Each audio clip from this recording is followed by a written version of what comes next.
আসসালামু আলাইকুম, কেমন আছেন? আমি আল্লাহর রহমতে ভালো আছি। যারা ভালো নাই আল্লাহ যেন তাদেরকে ভালো রাখে, এই প্রত্যাশা করে আজকে দিনটা শুরু করলাম।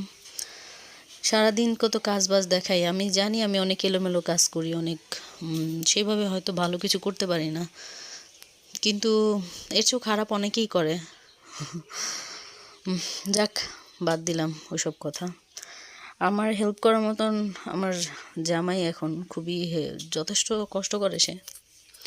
তারপর আমরা কেন জানি তাদের এই যে উল্টাপাল্টা কাজগুলি ভুলতে পারি না, তাই না? পরিবারে বাবা মা, তারপর সবাই ভুল করে, আমরা সবারটাই ভুলে যাই, কিন্তু এই বেচারা বেচারা জামাইদের উল্টাপাল্টা কাজগুলি আমরা মাথা থেকে সরাইতেই পারি না। যাক, আমরা যেন তাদেরকে মাফ করে দেই। আর ওই একটা বোনের আজকে গল্প শুনছিলাম, সে পুরান ঢাকা চলে গেছে জামাই নিয়ে, জামাইয়ের রাইখে এখানে 3টা বাচ্চা। সে বিধর্মী, যেই ধর্মেই হোক, কষ্ট তো সবারই এক, চোখের পানির রং সবারই এক হয়। সো ওই যে জামাইয়ের ওই প্রতিবেশীর ভাবিদের প্রতি, ভাবিরা ওনার জামার প্রতি খুবই, দেখা হইলে খুব আদর আপ্যায়ন করতো, কথা বলতো।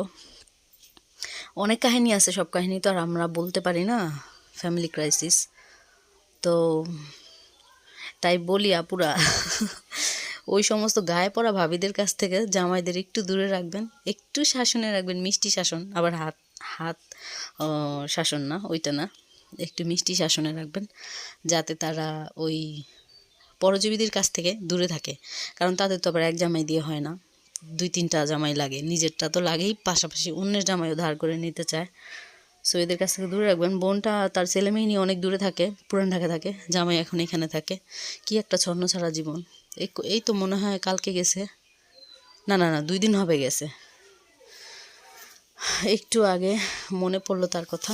যদিও ফোন নাম্বারটা নাই, কিন্তু ভোগ বিধর্মী, দোয়া করি তার ঘর সুখ সুখ যেন ফিরে আসে, সে যেন শান্তি পায়। খারাপ লাগে আমার ভাবিটার কথা মনে পড়লে। ভালো থাকবেন সব আপুরা। প্রতিদিনের যে কাজবাজ দেখাই, ওইটাতে আমার টুকু গুরুত্বপূর্ণ কিছু থাকে আমি জানি না, তো চেষ্টা করি আর কি ভালো কিছু দেওয়ার। এখানে যারা আছে তারা আমার জন্য একটু দোয়া করবেন। আমি একটু বেশি এলোমেলো হয়ে গেছি, ভুলে যাই অনেক সময়, অনেক কিছু আমি ভুলে যাই, এলোমেলো করে ফেলি।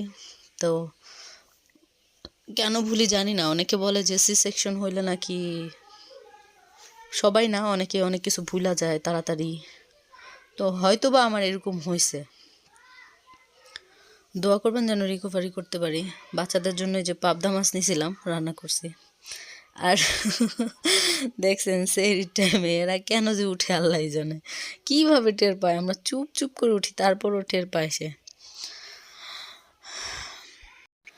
আর চাই যে স্বামী নামক মাথার উপরে যে ছায়াটা, তারা যেন সবসময় ভালো থাকে। তারা যে সাধু সন্ন্যাসী ওরকম না, তারাও প্রচণ্ড ভুল করে, প্রচণ্ড ভুল করে। সবাই না করুক, মনে হয় বেশিরভাগ জামাইরই এমন।